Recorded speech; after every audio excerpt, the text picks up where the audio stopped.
ताज्या बातम्यांसाठी ABP माझाला subscribe करा आणि बेल आयकॉन प्रेस करा। तर कोल्हापूर जिल्ह्यात कोरोनाची काय स्थिती आहे सांगतोय प्रतिनिधी विजय केसरकर।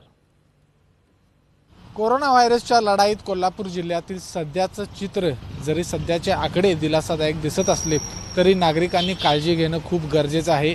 कोल्हापूर जिल्ह्यातील सध्या जरी बघितलं तरी संसर्ग आहे तो काही प्रमाणात कमी झालेला आहे, मात्र असं असलं तरी नागरिकांनी काळजी घेणं गरजेचं आहे।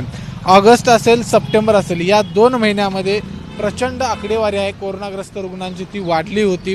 दिवसाला जवळपास 1000, 1200, 1300 अशा पद्धतीनं कोरोनाचे रुग्ण आहेत ते आढळून येत होते।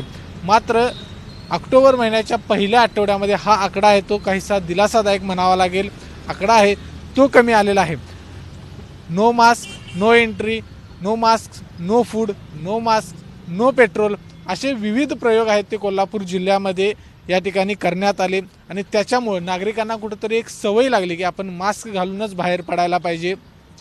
असं असलं तरी येणारे काही जे सण आहेत पुढचे काही दसरा सोहळा असेल, नवरात्री असेल, याच्यामध्ये देखील नागरिकांनी अशाच पद्धतीनं सहकार्य करून प्रशासनाला सहकार्य करून कोरोनाशी लढा आहे तो अजूनही आपला संपलेला नाही। आकडे जरी काहीसे दिलासादायक असले तरी कोरोनाचा लढा आहे तो सुरूच आहे आणि जोपर्यंत कोरोनाचा लढा संपत नाही तोपर्यंत प्रशासनाला सहकार्य करा, कारण आपलं कुटुंब आपल्यामुळं बाधित होणार नाही याची काळजी घ्या अशा पद्धतीचं आवाहन आहे ते कोल्हापूर जिल्हा प्रशासनाकडून केलेलं आहे। त्यामुळे आकडे जरी आत्ताचे दिलासादायक असले तरी ही लढाई संपली नाही ही कोल्हापूरकरांनी लक्षात घ्यायला पाहिजे।